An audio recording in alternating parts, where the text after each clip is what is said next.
named Barker, who the Wilsons had found out had a reputation for selling the same parcel of land, shall we say, over and over, especially when people defaulted in their first payments. He would repossess it. And the newlyweds were determined not to let this happen, so for their wedding, each of them had given a dowry of 2 cows. They paid for 3 more to start their herd of dairy cattle. Charles and Eliza decided to earn money for their mortgage payments by selling cheese and butter. Earning enough money to make the initial down payment, the Wilsons must have taken great satisfaction when Barker was grudgingly forced to accept their cash. His scheme of repossessing the property was finally over. The decision to be masters of their own fate was fraught with other difficulties, especially when Eliza's father came to pay a visit.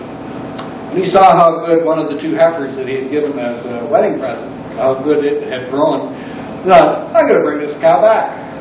They began to lead it down the lane. Well, Eliza had other plans, and she headed down to the gate, headed off the cow and her father, sent her father packing, and then kept the cow. When the market for butter bottomed out, they decided to focus only on cheese making. What cheese Eliza made at home, Charles carried and sold in London. Her handiwork was well received, and she soon had established a reputation for good quality cheese. Over the ensuing years, neighbors of the Wilsons would bring their excess milk for Eliza to transform into her own famous fromage. Eventually, the demand for Wilson cheese was so great they decided to erect a separate building on the farm where the cheese could be made. Traditionally, it had been just made in the kitchen. From this small dairy, Eliza made, or at least supervised, the manufacture of cheese. In time, they were employing about 20 young men. Eliza had not only built a reputation as a quality cheesemaker, but apparently she was known for her determination and energy. It would seem that she was also known for being a physically powerful woman who did not suffer fools lightly. The story is told of a particular employee who caused Mrs. Wilson much angst. His laziness was just too much for her to abide. Exasperated by his indolence, she is reported of having grasped him by the shirt collar and bodily throwing him into the whey tank. It seems that Eliza's British heritage was partly rooted in the rich dairy fields of Devon. Her brother Sam Elliott also went into the cheesemaking business and built a factory north of town that became known as the Red Star Factory. The Wilsons had several children. One of them was named Sarah. She may be the same Sarah Wilson who was hired by the board of directors of the Norfolk Cheese Factory in 1874. The minutes of that factory for April 28th of that year revealed that the stockholders passed a motion, quote, that Miss Sarah Wilson be employed to manufacture cheese for the coming season at a salary of $30 per month plus board.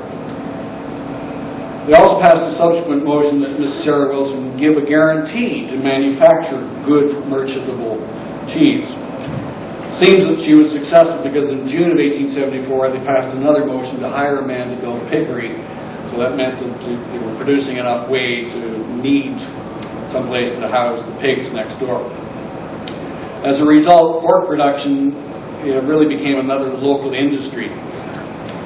All those who quality do prize must study color, taste, and size, and keep their dishes clean and sweet, and all things round their factories neat. For dairymen insist that these are all important in making cheese. Each side of the river has its work, devoted to the cure of pork. For dairymen fine doth pay to fatten pigs upon the way. For there is money raising grease, as well as in making cheese. While Lydia has received credit for being the mother of the cheese industry, a newspaper article in 1896 suggests that she may not have been the first. A special dairyman's issue of the Sentinel Review, published in Woodstock, tells the story of a T.H. Arnold of Princeton. As early as 1842, he had erected a structure measuring 80 feet by 100 feet in which he made cheese. Assisting him were 2 sisters, Isabel and Charlotte Ainsley. Like the Rannings, Arnold was using the milk of 100 cows to manufacture his cheese. And like Harvey Farrington, the man who is considered the father of the cheese factory system in Canada, he too was originally from Herkimer County, New York. Elsewhere in New York State, Alex McAdam reported to the Ingersoll Chronicle in 1868 that with the aid of one man and 2 women, he had been able to produce as much as 1,800 pounds of cheddar cheese in one day at his factory. American cheesemaker Harvey Farrington came to Oxford in the early 1860s and settled in Norwich Township. It was here in 1864 that he introduced to the world the first cooperative cheese factory in Canada, aptly named the Pioneer. The farmers, they now all make rich since Farrington went to Norwich. And the system plan first began there of making cheese on factory plan.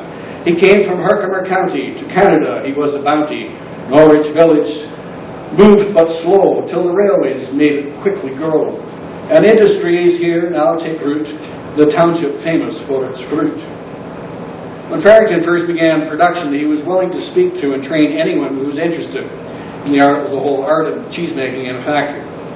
As a businessman, he recognized that in order for the fledgling industry to survive, more people would have to be involved, and at the same time, these people needed to be educated in the proper methods of making cheese. Shoddy workmanship would not be tolerated or accepted by the consumers. Since his factory was in the heart of Quaker country, where men and women were treated equally as equals, then there were many sons and daughters of the area farmers who learned the trade. By contrast, the Honourable Thomas Ballantyne, Canada's leading dairyman in the last quarter of the 19th century, recalled in 1896 that in those early days there were many different challenges he faced while establishing cheese factories in Perth County. Paramount on his list of encounters was the objection from the women, who up until that time had all control of all the milk. They were accustomed to making butter and earning an income from its sale. They were not willing to give up that source of self-sufficiency.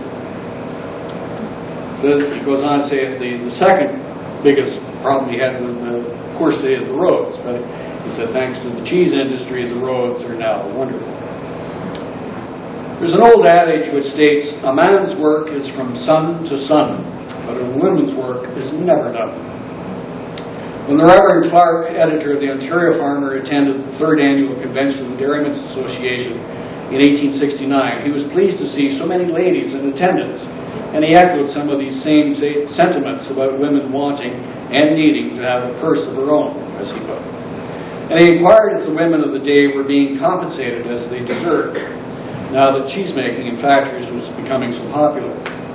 Good Reverend went on to urge all young unmarried men and women in attendance to consider matrimony, reminding them of the noble and honorable life of a farmer, and also that nothing can be seen perfectly without 2 pair of eyes. An article which appeared in the Chronicle of December 7th, 1871, posed the following questions. Who should milk the cow, man or woman? The author of the article was in favor of men, by the way, with the following explanation. I do object to women milking, not because they don't do it right, but because it's not a woman's place to be running her after cows. Women who attend to their household duties rightly have not time to attend to cows. And I believe if they have not time to attend them, they should not milk.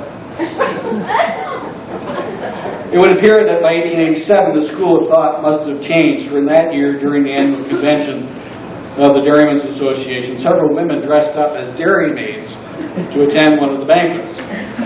Naturally, James McIntyre was in attendance. Throughout the world, they do extol the fame of our town, Ingersoll, the capital of Dairyland. Tonight seems like fairyland. The youth and beauty here arrayed, so sweet and neat, each dairymaid. And worthy of a poet's theme, sweet and smooth flows milk and cream. For song or glee, what is fitter in this land of cheese and butter? But no young man should be afraid to court a pretty dairymaid. And far abroad he should not roam, but find a charmer here at home.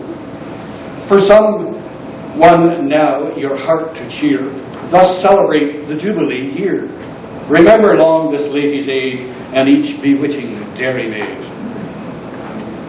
The importance of education of farmers and cheesemakers was stressed right from the very beginning, when Lydia first taught the others how to make cheese, and when Farrington shared his knowledge, the Quakers and so on.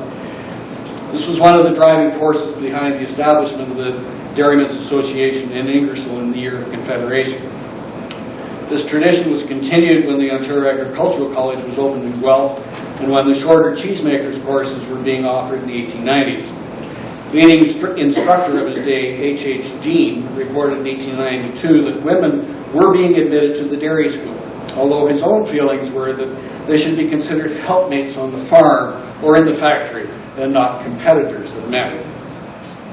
During one of those classes, a student came down with diphtheria and the entire body of students were quarantined. While the male students made do with sleeping in laboratories and classrooms, Dean magnanimously gave up his personal office to accommodate the two females in the class. He slept on the floor alongside the other men, which put him in good standing with the rest of the class. Depending upon your digestive systems, we'll get delicate here, cheese has often been considered a food that binds. In 19th century Oxford County, the binding capacity of cheese had another meaning.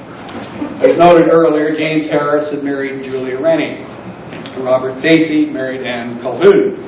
When the widowed Harvey Farrington was looking for a second bride, he found one in the sister of James Harris. So the three leading cheesemakers of the day were all bound by marriage. Perhaps it's fitting to end with a few more lines of James McIntyre's eloquence. Though written for an unnamed woman, the following lines on the death of a farmer's wife summarize the efforts of these few queens of cheese and their contemporaries. This good woman, when in this life, she was a kind mother and a good wife, and managed with care, she and her husband, a happy pair. Her name it will long be praised by the large family she has raised. She laid up treasures in the skies and now enjoys the heavenly prize. She rose each morn with happy smile, and ardent all the day she toiled. For work it to her had a charm, and busy was each hand and arm. And finally, for those of you who are unfamiliar with the most famous of James's poems, the inspiration for this, the title of my presentation, I give you, Ode on a Mammoth Cheese. We have seen thee, Queen of Cheese, laying quietly at your ease, gently fanned by evening breeze, thy fair form no flies dare seize. All gaily dressed, soon you'll go to the great provincial show, to be admired by many a beau in the city of Toronto. Cows numerous as a swarm of bees, or as leaves upon the trees, it did require to make thee please, and stand unrivaled, Queen of Cheese. May you not receive a scar, as we have heard that Mr. Harris intends to send you off as far as the great world show in Paris. Of the youth, beware of these, for some mighty rudely squeeze and bite your cheek, then songs or glees we could not sing, O Queen of Cheese. Wert thou suspended from balloon, you'd cast a shade even at noon. Folks would think it was the moon about to fall and crush them soon.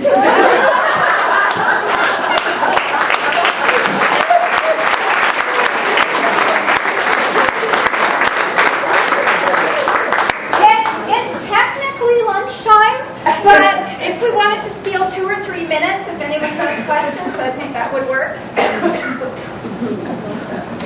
Yes. I have a quick question, and I have to confess that I'm from Oxford. Can you yell? Yeah, I'm from Oxford County. I know the poems and we've heard the legends about the big cheese, but it seems that your talk today, Scott, is really talking about women losing their place of agency in the cheesemaking industry. And I was thinking of the contrast between Lydia, who was a cheesemaker and taught people how to make cheese, versus Ruth Brown, who I know, and her narrative is about assisting and mainly cooking and fulfilling the domestic, and really a sort of an assistant to the male cheesemakers. Is that what you really see happening throughout this? It's with the factory systems that women are losing control over it when it's becoming professional, when there's real money to be made.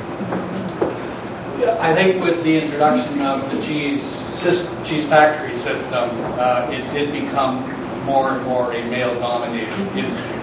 And typically that's who are featured in most history books on cheesemaking. It's all the men.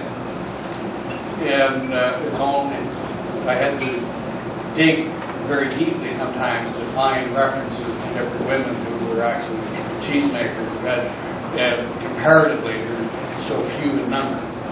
And I think it ties back to Ballantyne's comment that the women gave him the greatest grief at the time because they were losing that control. It's interesting, though, if you look at the photograph of the big cheese, James Harris is on one side of the wagon, Hiram Rennie is on the other side of the wagon. Way in the back, you'll see little Lydia. She's there, but basically you can only see the hat that she's wearing. Right? So even though she was such a significant individual, she herself was taking a back seat, so to speak. Does that answer your question? A bit, yeah. A bit, yeah. It's really cool.